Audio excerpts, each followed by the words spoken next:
Hey, everybody, this is Dr. Kevin McGovern, and this is the Prove It Live podcast. Today is Thursday, February 18th. This is season 2, episode 11.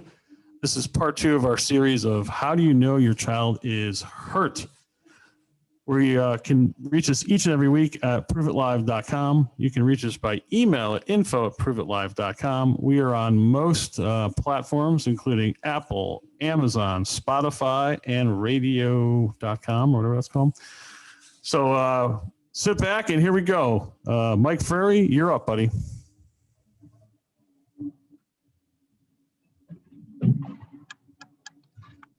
He's muted, people. Sorry about that. I was muted for a second. That's okay. Welcome, everybody, to Prove It Live. I'm Mike Frary, your co-host from the Farm Baseball Performance Institute, along with Kevin McGovern, Dr. Kevin McGovern from Perfect Motion Sports Therapy is my co-host, and our producer, who has recently had a name change. He is Ryan Gagne, a.k.a. Gagne West.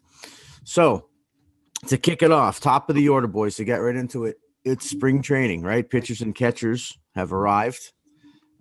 Spring training officially underway.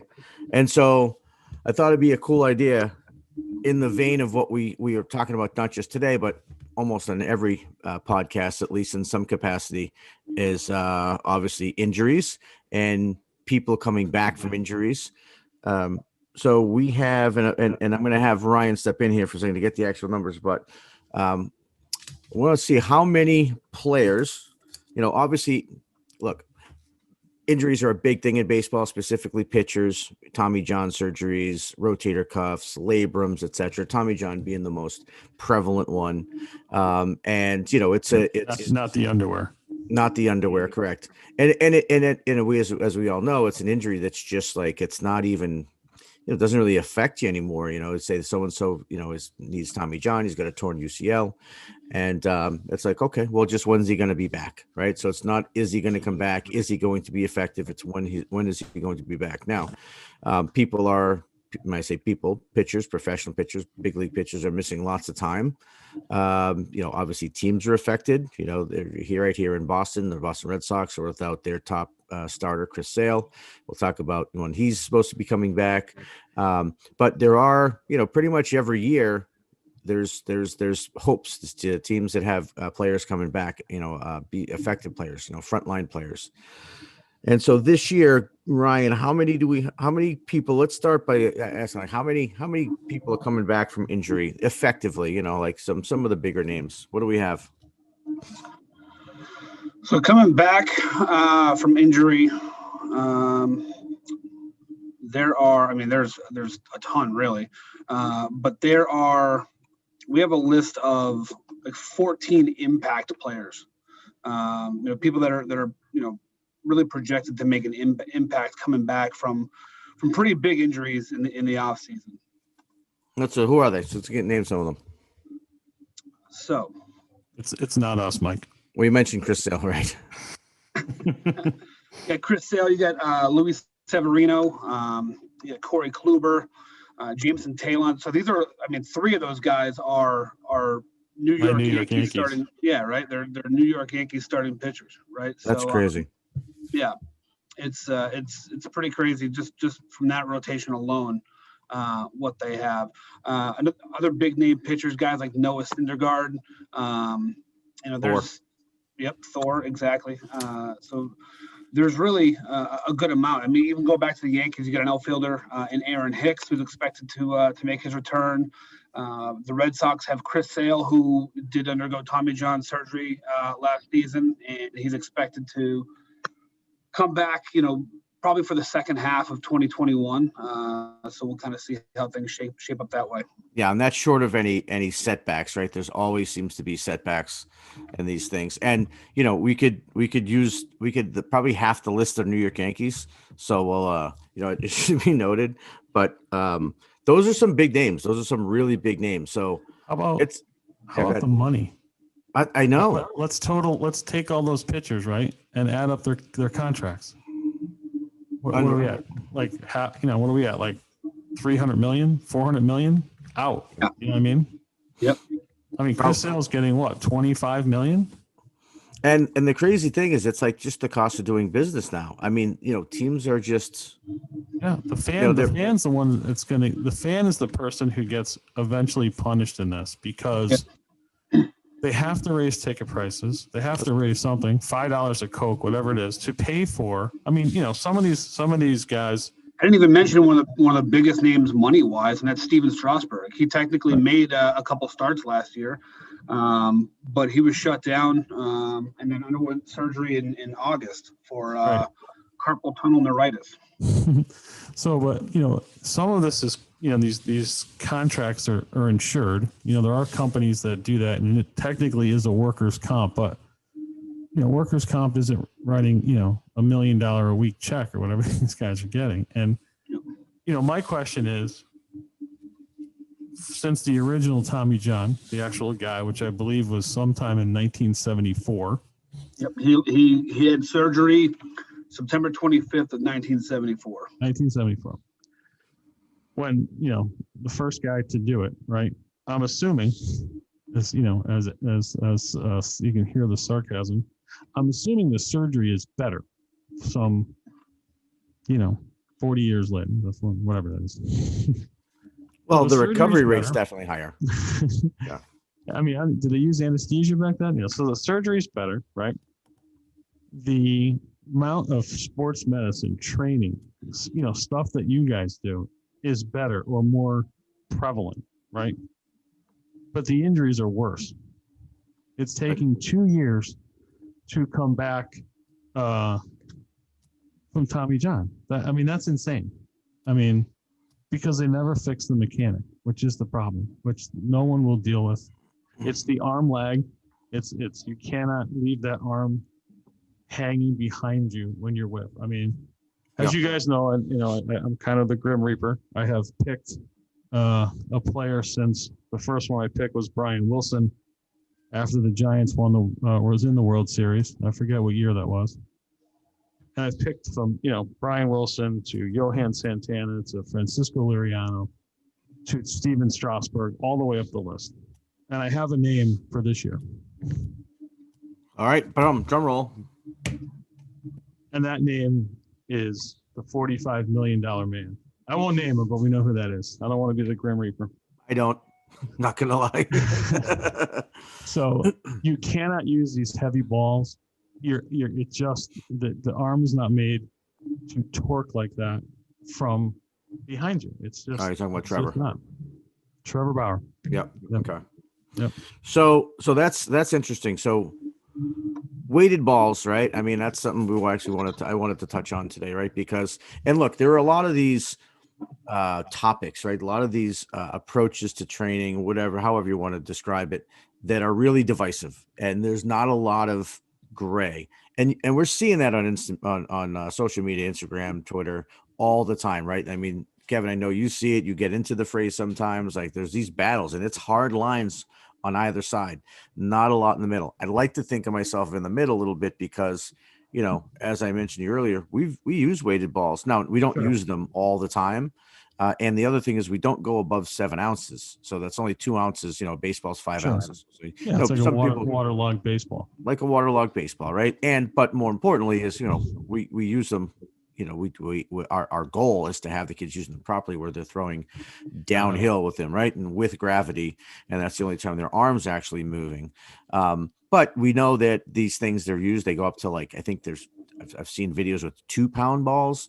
before, and I think is that the heavier, the better the result you're going to get, and throwing them with poor mechanics, and that's the first thing I think that, like, if you're going to use weighted balls, if people out there are going to use weighted balls or use any sort of training device, make sure that your mechanics are on point first. It's like it's just a natural sequence. Like, you don't want to, practice makes permanent, right? So whatever you're doing, that's whatever you use. If it's a swing, if it's a throw, if it's a pitch, that's one swing, throw, pitch towards your permanent muscle memory. That motion being permanent with you. So, but Mikey, you said the M word, mechanics. Yeah. I mean, we're going to see all kinds of people that are going to tell you that, what do you call this? The M, the W, the inverted W. Yeah. And I look at it like this: we're not birds. We don't fly. Okay. We don't anything done out here. We are weak. Why are we doing it? Bruce Lee would never do something like that. Right. I mean, that's what I go to generate power. Well, what's funny is I was watching videos the other day of like old timey baseball and their old windups where they usually they called a windup because they used to actually wind their arm up, right? Correct. Go backwards, Yep. right? So they could really sling it forward, right? And you got to believe that they really thought that would work. You were winding your arm up, right? As Sure. if it had some sort of kinetic mechanism inside that would do that.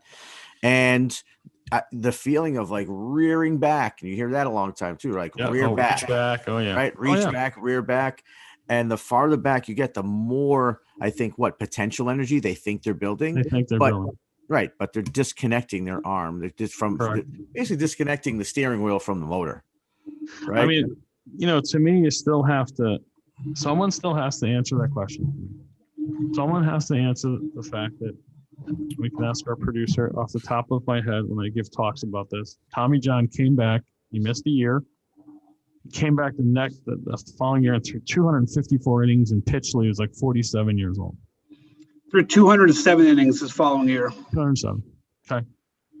Okay. Why is it 2 years now? Why is it taking so long?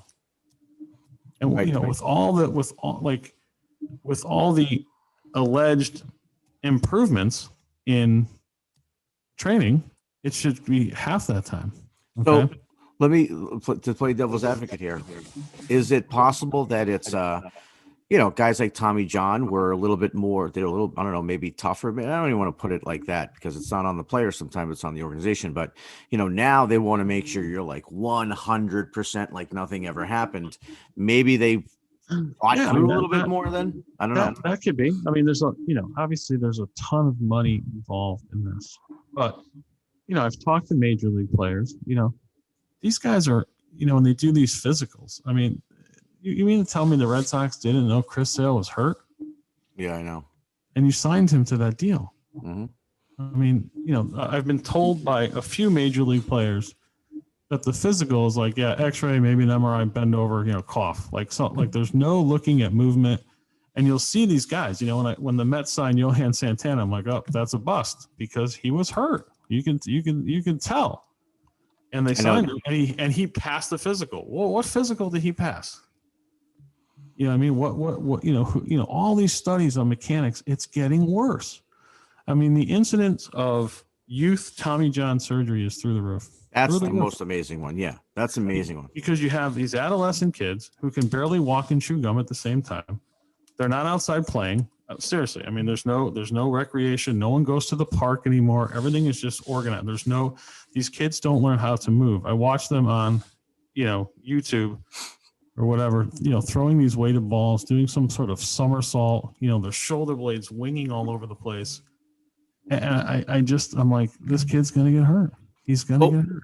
One of the things too that, I don't know for a fact that it contributes, but one thing that it just sticks out to me that I see all the time is it's the rigidity. And by the way, it comes from a good place. It's in the name of safety. It's in the name of arm health, but it's, hey, you pitched and you threw 83 pitches today. Okay. Do not touch a ball tomorrow. Don't touch one. No, don't even pick it up. Okay. And then the second day, now remember this, you have to play catch, but you can't play catch from more than 40 feet and it can't be more than 20 throws. And then, well, all right, what about the third day? That third day, you have to long toss. I mean, it's a given, right? And so that sort of rigidity across the board, cookie cutter. It's the tablets. We had, Catholicism, Judaism, Muslim, and baseball. The same piece of sand. Like they just will not change. They say they look at the science. I mean, I know that's a catchphrase now, but they can't be. I mean, you're doing all of these things. You're doing long toss. I mean, how many outfielders could actually reach home plate on the fly? Let's name them. Mookie Betts, JBJ, right? Aaron Judge. Jackie Brown Jr.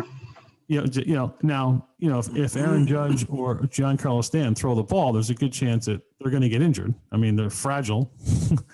So if you're doing all of these activities, all this long toss, all this arm work, shouldn't everybody? I mean, just when we grow. Look when we grew up. Let's just go Red Sox across. We had Fred Lynn, Dwight Evans, Dave Winfield, Oscar Gamble, Bo Jackson, Dave Parker. Just go across of guys that had cannons. So all this training, they weren't doing all of that, and the results were better back then when they were doing nothing, like smoking cigarettes. So to me, if you've added training, something's wrong with what's happening with the training. These weighted balls, this long toss. Who's the Japanese player? I forget his name. Shohei Ohtani. So he pitched in Japan. He's here like a week. Boom, Tommy John surgery. Like he pitched in Japan. They throw all the time. He's literally here for what? 3 starts? Boom, Tommy John surgery. Something is wrong with what's happening in America. Mm-hmm.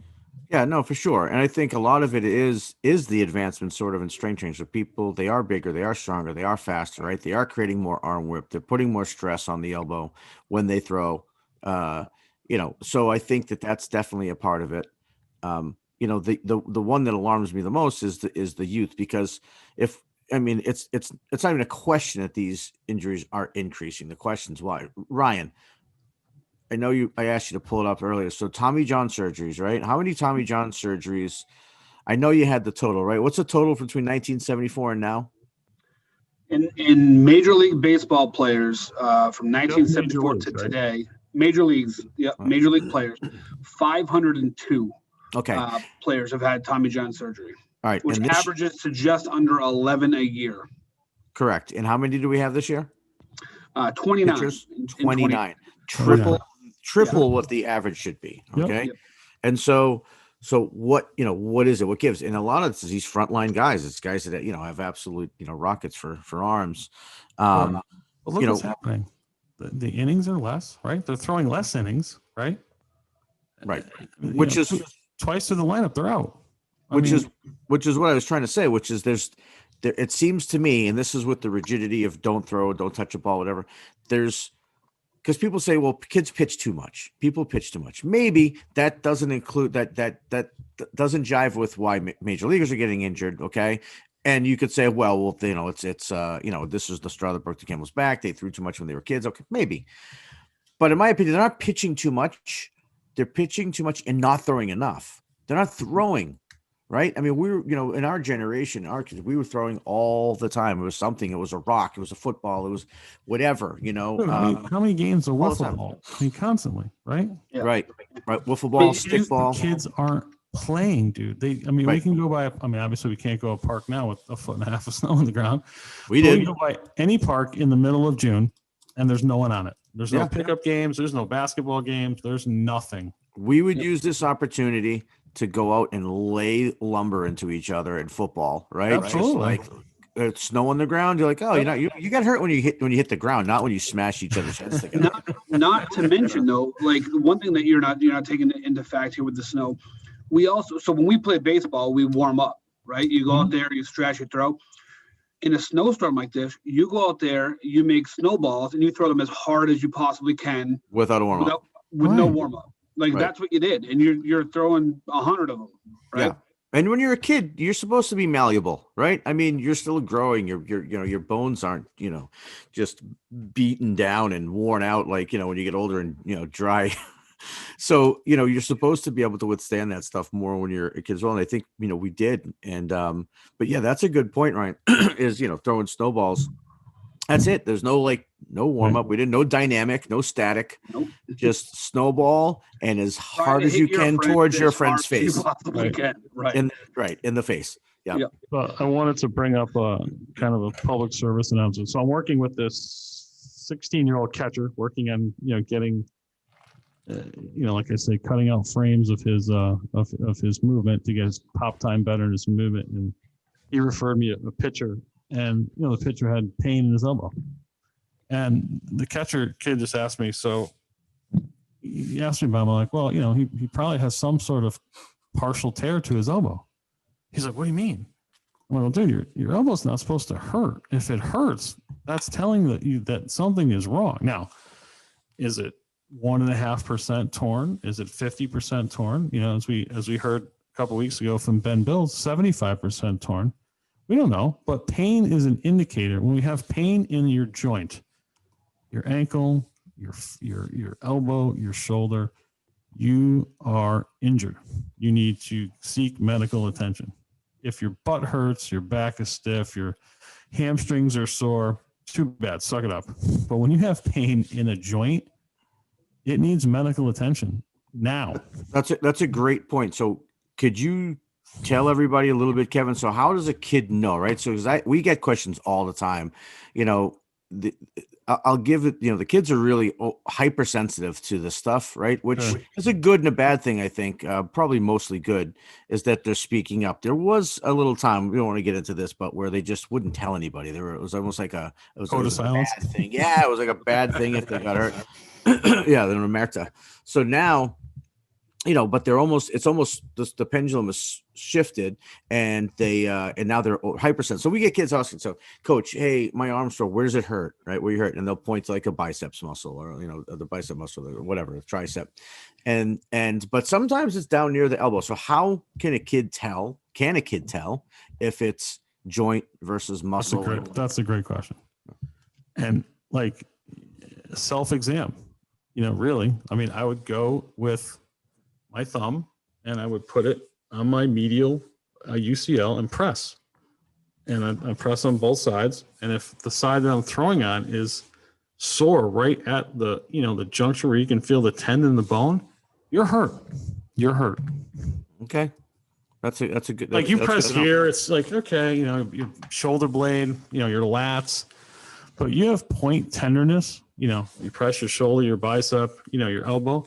Yeah. Like, is it a huge degree? We don't know, but it's something to get looked at. And to me, when I rebuild these arms, it's all mechanical. If you throw with Sir Isaac Newton, you win. If you throw against Sir Isaac Newton, he wins all the time. Sir Isaac Newton has been credited for being the founder of gravity. Hey, listen, I took a science class or two. I might remember gravity. And you loved it. You like to show it off. 9.8 meters per second, I think is what it is. But you have to throw downhill. Yeah, that's it. With gravity. With gravity. Absolutely. So all the time. That doesn't mean like we start accelerating, from second base. We I call it the Happy Gilmore. We are reaching way back and throw. No, you can't do that. I'll bring it up a little bit later, but there's actually a sort of a gadget. I'm not pro gadget. I'm anti gadget mostly, but there is a training device out there that will give another free plug to later. Was it not on Shark Tank? Works. It was not on Shark Tank. I'll just say now it's called a pitcher's pocket. Actually, it's like the hand warmers. Those quarterback hand warmers. Yeah. So it looks like, but it makes you keep your hands in down longer and in close to your body, and then. I try to say, for those religious people, you're going to communion, you're like, keep them folded, man. Keep those hands there. Keep them there. Yeah. Show it off. Number one, you're hiding the ball. Yep. But you were taught this, right? We've got instructors in the major leagues who teaches this position. I agree. This is absolutely criminal. Yep. Criminal. Especially this. Criminal.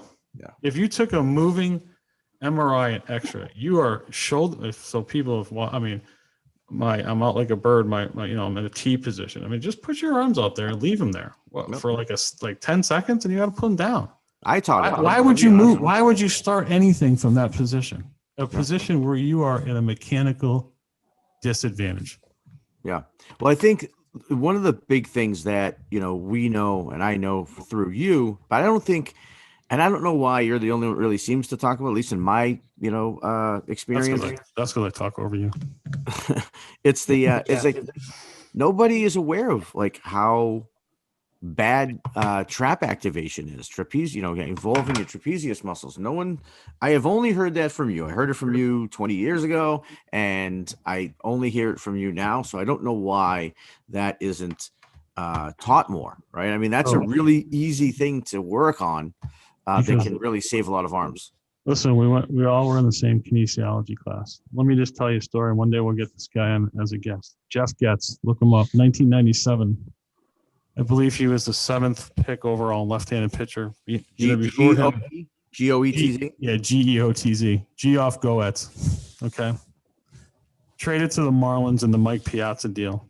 Goes out before lefty, 97 miles an hour. But arm was started in Cleveland, came up through way in the back, but has pain in his shoulder. They immediately ship him to James Andrews. He has labrum surgery. He's doing shrugs as part of his rehab. He's like, yeah, well, I do that. I'm like with weights? Yeah. I'm like, what? Oh yeah, they had me doing shrugs. Guess what? Never pitched again. I met him in independent ball. Dude, that's like day one kinesiology. Like arm goes up, shoulder blade goes down. Well, I mean, but people do it, dude. You'll see ads for physical therapists, and you'll see this. And I literally, like, anytime I see a social media ad, especially from like my organization, I just put criminal. Like, get a better picture, man. Seriously, we're gonna be like this. I mean, come on. But that's. I don't know. Why do you think that is? I mean, these people obviously know. What is it you think that, like, what is it? Why are they doing that? Tablet. Like religious in the stone. We're not going to change. This is what we do. This is, I mean, dude. But the kinesiology books will tell you otherwise, right? Yeah, the book, dude. Not Kevin McGovern. A book. Right. Now, some will argue the scapulohumeral rhythm is 3-2. It's 2-1, whatever it is. But arm goes up, shoulder blade turns. If this activates, if you shrug, you're dead. It's sandbags. In any sport, it's a sandbag. Okay, so I was just about to say that. Thanks for saying that. So take sport out of it. Yes. Right? Would you still rehab somebody? This may sound like a dumb question, but I think it's important to mention. No matter what, even without sports, this is a bad thing to do. Absolutely. Yes? Yeah. Okay. So there is a Russian physical therapist. You can look him up. Yanda, Janda. Okay. He identified over-facilitated muscles. Our upper traps, the sternocleidomastoid of our neck, and the paraspinals of our back. What that means is, think of a dimmer switch. Yep. There are postural muscles, right? They're holding us upright, and the dimmer switch is all the way to the top. Now, the body innately thinks it's going to die. So hear me out here for a second. It never knows when its next food is. It never knows when its next water is, right? But we have to breathe. We have to have nervous system. So we've got these systems that are going on that require energy, just like an energy grid. So the body will use the most available tool, not necessarily the correct tool to move. And the traps are already on. So why fire up my lower trap when my upper traps are already on? And I guess people just don't understand the shoulder. And I go to conferences and they're talking about the shoulder, just looking literally at the shoulder. Like, dude, it's connected to another bone that's connected to nothing. Right. Our scapula is connected. It's swimming in muscle. How do you talk? How does doctors talk, these gurus talk about the shoulder and not talk about the thoracic spine, the ribs, and the shoulder blade? Because all of those go into how the shoulder moves. Like, I can increase someone's range of motion like 20% just adjusting their thoracic spine and fixing their posture. Right. And at the end of the day, like, that's really what it comes down to, right? Is range of motion, and restrictions in range of motion often lead to injuries, right? Because I mean, if you're fighting against your body, you're right. You're kind of gonna lose. But yeah. So I just had some pulled up because this is interesting, and Jason was nice enough to send this to me. Now this is an article from July 12th, 2015. Okay, so this is 6 years old almost. Okay, Jason, I don't know if you can text me who this was from because that's cut off, but it's because I'd like to cite the source. But Tommy John surgery is increasing for youth athletes, and I'm just going to give you Yeah, one. I have the article right here too. It's the study was actually posted in the American Journal of Sports Medicine, Okay. and it was A reputable journal. yep. So 56.8% of all Tommy John procedures were between the ages of 15 and 19. That's right, and 56%. well, that's between the years of 2007 and 2011. Okay, Mhm. so it could have changed. My guess is it has changed and it's gone up. Gone up. To be honest, but that's my guess. I don't know that for fact. But it's to the point of, and I'm just looking, I'm scanning. Ryan, if you could scan something there, while I'm talking, I was just looking to see of what it used to be. What was that? What's that up from? Around. But as we all know, I never heard of Tommy John surgeries when I was a kid. I mean, other than happening to big league pitchers, but we never knew anyone that had that happen to him as a kid. And again, I can tell you that Jimmy D'Amelio, friend of mine, didn't have proper throw mechanics. He threw a lot.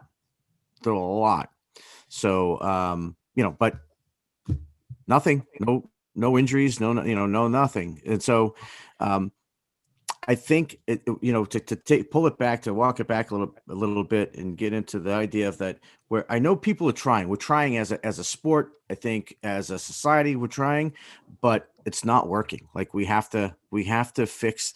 And the one thing that we've been leaving out for all these years, from what I've seen, is the arm mechanics, the arm path, mechanics of everything else. Hey, you got to use your legs more. You got to turn all good stuff, but not talking about the arm. And for me, it seems like the one common denominator from all the pitchers that I've seen that get hurt, and it's that they're long in the back. Yep. All of them. I was short that had TJ. I will just say this. When someone's arm is hanging off, the physical therapist is needed. You're wanted, right? Oh my God, my arm's hanging off. So we can fix that as a group. Imagine what we can do for the healthy. Right. We are not prehabbed. We are only involved as a group, and even in the major league level, we are only involved when something goes wrong. And a lot of times, someone I've heard, you can't even tell these guys, hey, hey, Joe Schmo, I know you're making $35 million, but your mechanics are bad and you're 2 pitches away from disaster. You can't say that to somebody because the organization will kill you. So you have to get it on the other end, like the back end. And when is the money going to run out? I mean, what's the ticket price going to be? Right. Well, that's the thing. I mean, when I was in Northeastern, the bleachers were like $9. What's a bleacher seat at Fenway now? 40? Probably at least $40. 50? That's what I was going to say. Yeah. But it's okay because if a top line guy goes down, they reduce the ticket prices, right? Let's see. I don't think so, Mikey. Yeah. All right. So, look, I think we could talk about this forever. And I think it's a really important topic. It really is. But I just want parents to know when a kid complains of, and he can point to elbow to shoulder, get him looked at. Look at the worst that can happen. The worst. Hey, there's nothing wrong. Great. Right. Great. It's growing pain and whatever. Right. It's just as good to know that, right? That's valuable information. So now you know for the future that, what's going to be just general pain, fatigue pain, muscular pain, yep. And what's something else. And we haven't even gone into, other things like with overuse that we've seen, we've had avulsion fractures for kids, their growth plate. That's insane, dude. And you told me something about like stress fractures. I lumbar. I can't. Yeah. We can't go down that road. Adolescents should just not be hurt. They should just, if you're hurting them, you are training them wrong. Yeah. They should throw off a building and bounce. Okay. They should not be getting hurt. Yeah. Just let me throw a caution there. We don't advise that here at the Prove It Live podcast. Do not throw a kid off a building. If they bounce. It was a joke. It's common to see the sign. No. Well, I didn't say how big the building was. All right. I'm looking at my We have any questions? What's the question? Twick. Well, it's not the question of the week anymore, Kevin. It's Twick. Oh, Twick. We've got a lot of acronyms. So what's This the other week- one? Why would you do that? That's what. Yeah. Okay. Well, that's next. That's next. up next. Okay. But our question of the week is Hold on. unrelated. Last week it was related. This week it's unrelated. We had a parent, and this isn't so much of a question, if I'm being honest, as something we experienced this week and thought it would be something good to talk about. And that is, playing up in youth travel ball. Like a 12-year-old playing with the 14s or something like that. That's one way, or playing up on the quote unquote A team versus the quote unquote B or C team. Now, we never call them A teams or B teams. We call them, red, navy, white, etc. So you guys, just so you guys, I'm assuming, so people try out, right? Yep. For your Yes. organization, and then you Yep. pick the team and whatever. There's 3 13-year-old teams. We've got June to June, right? We don't mix and match. We put the best second baseman on the red team, the second best on the blue team, the third best on the white team. Okay. Usually, Similar to that. We don't Usually. you don't take the best third baseman, the best first baseman, and mix them with the 2 worst shortstops and second baseman. I'm assuming. Well, so this is where, and when this isn't seriously we're not trying to self promote here, but this is honestly how we do it differently. Sure. If a kid's new to the program, okay, with very few exceptions, Mhm. okay, they're going to start on a second or third team. So our first team, okay, So, And- as a and what I was parent- getting at, by the way, why? Just because the- there's a. I'm thing? getting there. Okay. I'm getting Okay. there. All right. So and for the sake of argument, right? Just to keep this easy, I'm going to say A, B, and C teams because what I was Oh. getting at is we don't name them that way, but that's what the kids don't and the label- parents. Don't label kids; they'll cancel Yeah. you. That's I'm what ready. it's what they all refer to anyway, Okay. right? So it's all right. So, all right. So if we have when we try out, I get news for you. If a 12-year-old kid tries out, I can already tell you he's not going to be good. Okay. There's no such thing as great 12-year-olds. I've gone over that before, right? They're going to need a lot of work, some Mhm. less than others, some maybe a little bit more polished, but they're not going to be great. So our whole job is to develop those players. So they come to us for training. Hey, make me a better baseball player. I want to be a college player. Cool. Okay. So if you're coming and you've never had actual training, at least from us before, then you're probably going to be put on one of those on one of those B or C teams. Okay. And it's not a bad thing. This is like, we're trying to put the player with other kids that are at the same level of skill development as they are. If we have another team, if a kid's joining, say, a 13 or 14 team with us, that top 13 or 14 team has been together since they're 10, 11 years old.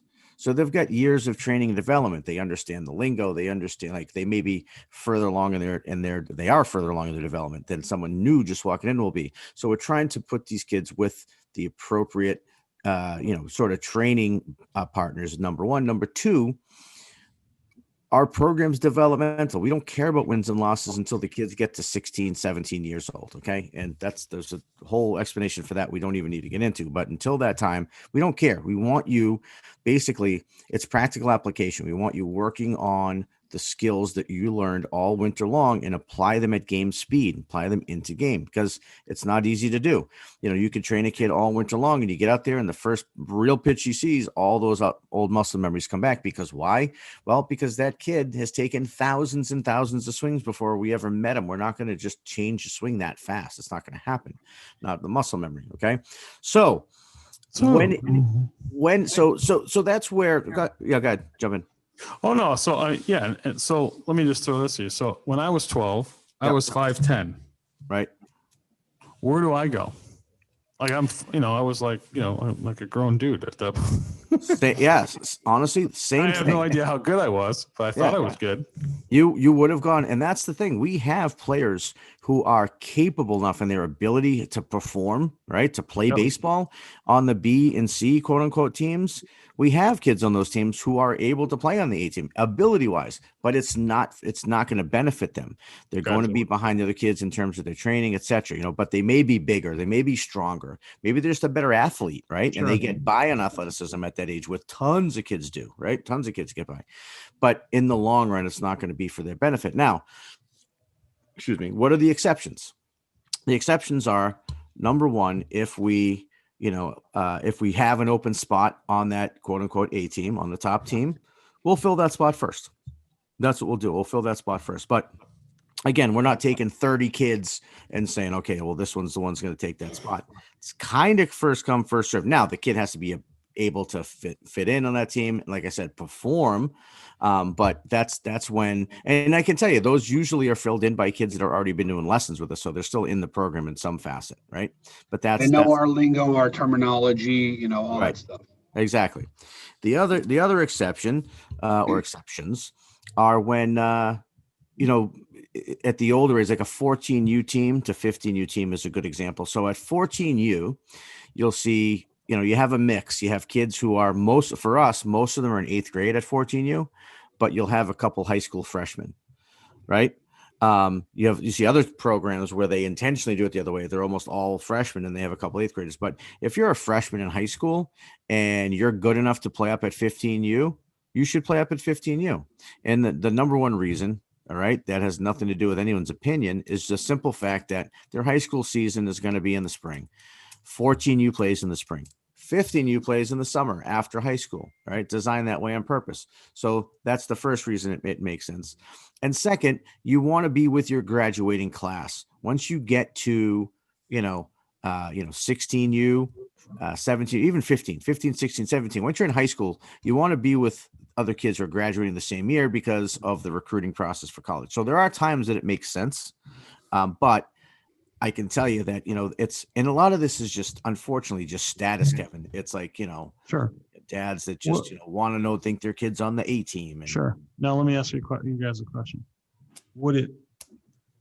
Little Johnny plays up, would it hurt little Johnny? I don't mean, but like, does he? Yes. Okay. Yes. So explain it. So For a explain few that to me. reasons, really. Yeah. Okay. Yeah. There is a few reasons. So number one, like we talked about, they're going to be so far behind in their training. Mhm. And what little Johnny's going to try to do is he's probably going to be embarrassed, and he's going to just try to, he's going to try too hard. Right. And he's going to try to, catch up with these other kids and perform like them. And he won't be able to, and it's going to be very frustrating. And he's not going to be able to focus on actually, allowing his own personal baseball development to just grow and nurture. You guys are, I hear you saying you guys are running off a plan, like school, but got to finish this, finish that to get your development, because baseball is not like basketball where you can play up because you have unbelievable athleticism. Hitting in baseball is, obviously people will say one of the hardest things to do in the world. And yeah, I can see that. And just in maturity alone, the 12 to the 14 is big, just in what's happening. So yeah, I think but yeah, everything is about the Joneses and this and that. And there are programs that have, hey, the 8-year-old played in the 12-year-old team. Like, what? It just doesn't. It doesn't make sense. There's no such thing as an elite 8-year-old, 9-year-old athlete.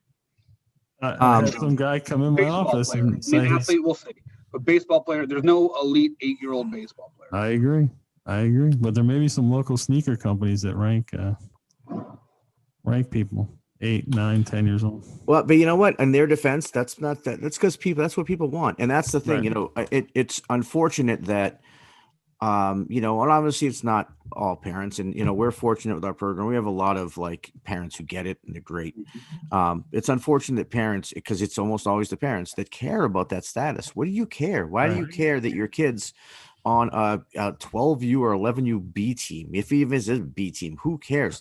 And if he's going to be good enough, he's not going to stay there. He'll eventually be on an A team, probably when it matters.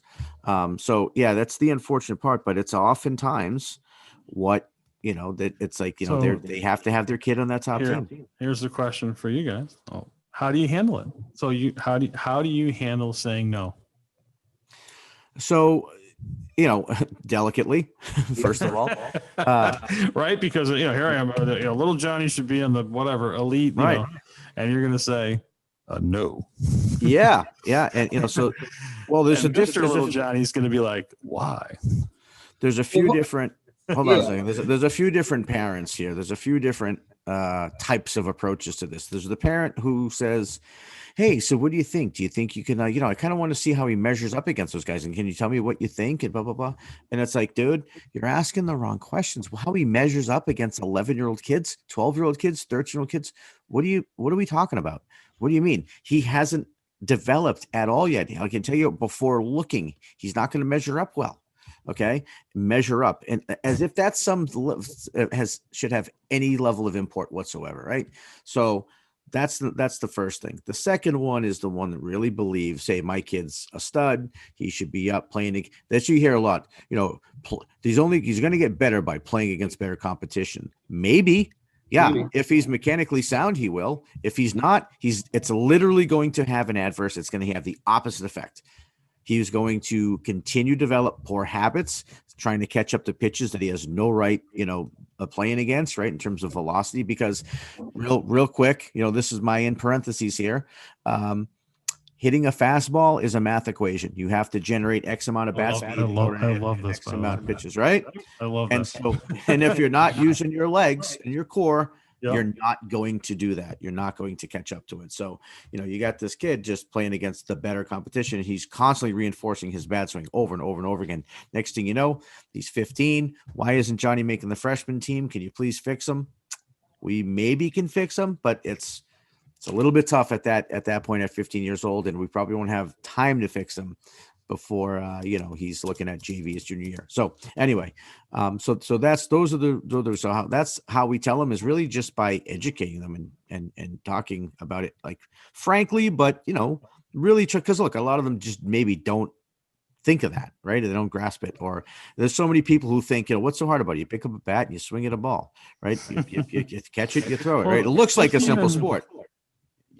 Baseball, all sports, really. I mean, you've got to have, your brain is part of every sport. I mean, it's not just like go out and play. I don't, football, we've got assignments, basketball, we've got strategy, and certainly baseball, where, as we all know, a missed called strike in the fourth inning could affect what you do in the ninth inning.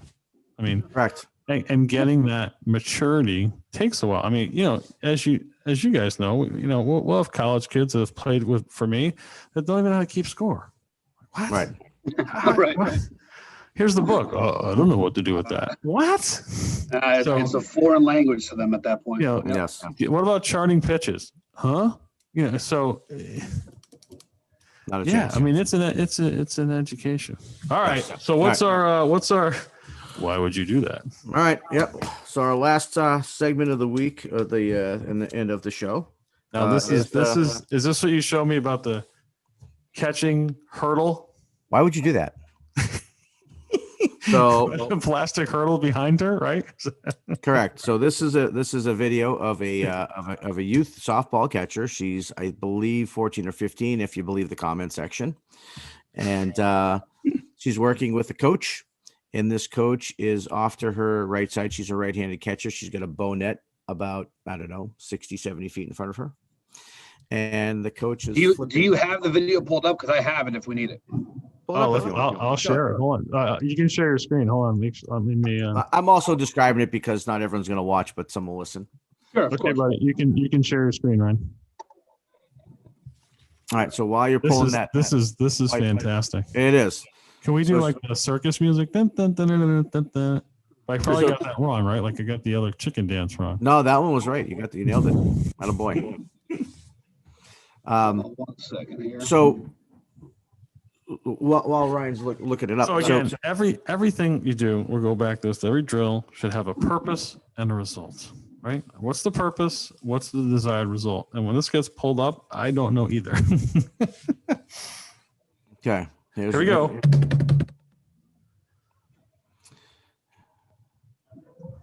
I will say the catcher's got some legs on her, man. She's been training for sure, but I don't know what that is. And honestly, most of I don't know why that just reset there. Her movement is pretty smooth, right? Except that step back makes no sense. All right, so If she hold on. didn't So do this- well, time out. Let's Too many explain this, steps. okay? Because people who will just be listening. So the video that we're watching is of a female catcher. She's a softball player. She's 14 or 15 years old and allegedly a freshman in high school. And she's in her catching position. Her coach is off to her right and flipping the ball to her so she can practice throwing practice her throws down to second. There's a hurdle, a mini hurdle, right behind her, a conditioning hurdle. She's popping up after she catches the ball, and instead of throwing the ball to second, she's literally taking her One, back two, foot, three, her right four, foot four steps. back behind the hurdle, and which is culminating in like about 4 steps to throw the ball. So Now, go ahead. So, what? Obviously, you guys know, those watching the video. Now, what I do, I don't know anything about catching, but I know that we want to get rid of that ball as fast as possible. So, I always say that I take, a video or pictures, and there's 100 frames. I want to get those frames down to 70. This poor girl's got about 220. Step, throw. By this time, even I can make it second base. Yes. Yeah. And so that's kind of funny you say that because I know a lot of the comments were safe. It's just like safe. Like too long, slow pops. You can take that video down now, Kex. But yeah, I mean, look, the whole, and I was just coincidentally reading an article about pop times and how we've become so obsessed with the time and all that stuff. And it's actually an interesting article, but I disagree with it because the only thing that matters is how fast you get the ball there. It doesn't matter whether it's because you throw 92 or because your release time is so fast that, it still gets there in a minute. Look at it again, math equation, right? It's that if a guy's fast, it's going to take approximately 3.5 seconds to get to second base, right? So that means your pitcher has to be, sub 1, okay? And your catcher has to be sub 2 in order to get to breaking news. Pitcher's sub 1 to the plate, catcher is sub 2 to second base. We have breaking news. Okay. How about this? The Philadelphia Eagles have traded quarterback Carson Wentz to the Indianapolis Colts for 2 draft picks. Yep. Just that was breaking. Okay. I don't know if that happened, but hey, we did another segment came through. Yeah. Hey. No, it's news. It's definitely news. I think Carson Wentz is as overrated as they come, but whatever. That's another topic for another time.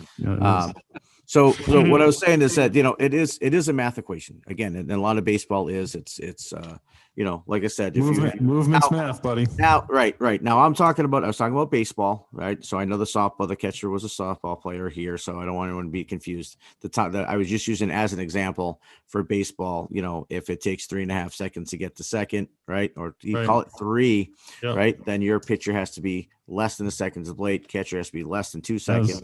One of my favorite pitchers, David Wells, once said, I don't have to run the ball to home plate. I have to throw it. Right. So catchers have to throw it. Yeah. To second base. Yeah. And that's as quickly as possible. So now it comes to like, okay, well, what could the purpose have been of this drill? And I couldn't think of. That's why I thought it was a great one because there's no. No, nothing. It's just building. So, you guys probably know I take martial arts and one of mine, and whether this is fable or not, we were doing like gun defense. And believe it or not, one of the in close quarters, and Mikey probably knows this, the most dangerous weapon in close quarters is a knife, right? Because it's got all kinds of, so we're doing gun defense, right? You take the gun, you give it back, do the gun, give it back. My instructor purposely said, ask for the gun back. And we're like, why? Because there was an incident, whether it's, fable or not, like practice makes permanent. Right. Some cop, took the gun and then handed it back and got shot. Because that's what they would do. They and they just give it back. So your body's boom, and especially in the heat of the moment. So when we would do gun defense, you'd either have to put it down or we'd have to do something that you would change the body so it's not like this. I see. So timeout. So he was so used to training, like he'd give the gun, he disarmed, boom, shot. I think it was in Seattle or something like that. Now, I don't know if that's right martial arts fable, but it makes sense that, practice is permanent, man. You can't, you just, that's it. Your body, especially when it becomes like reactive. That's You know right. what I mean, And that's what we're trying to get to. We're trying to make it so it's reactive. You don't want to think. You don't want to. oh, You don't want to play thinking about your mechanics. You don't want to be on the mound thinking about your mechanics. It's time to just be an athlete and play the game at that point. absolutely. So you got to Absolutely. try to make it so it's instinctive and it's just the way you move. That's the same with fielding, with throwing, everything. Mentally, every ball that's hit, you got to know where you're going to go, what's your responsibility in that play, right? So all of those things. So yes, so there has to be some sort of purpose or why we're doing this. Why would you do that? Who knows? Why would you do that? I don't know. We wouldn't. Yep. All right, gentlemen. It looks like we've come to an end of another show. Good job. I think it was informative for everyone. And for everyone listening again, you can reach us each and every Thursday at proveitlive.com. We go live and stream through Facebook. You can reach us at info@proveitlive.com, and you can listen to us on most podcasts. We have not been canceled yet, so most podcast forums. And we'll keep coming at you each and every week. Ryan, what do you got last? I wanted to go back real quick. One stat that I came across earlier that I thought was pretty interesting. We talked about how much guys are throwing. There was a game in now I forget if it was June or July of 1974, where Nolan Ryan, who I think we can all agree is one of the greatest pitchers of all time, if not the greatest, right? Absolutely. Threw 13 innings, threw 235 pitches. Wow. That's recorded pitches. That's obviously not including warm-up throws before Sure. the game, between innings, so on and so forth. That's fantastic. 235 recorded pitches in the game. Was That's his fantastic. opponent Louis Tiant in that game? I think- It might have been. It Yeah, was I think against it the Red might have Sox. been. It was against the Red struck Sox.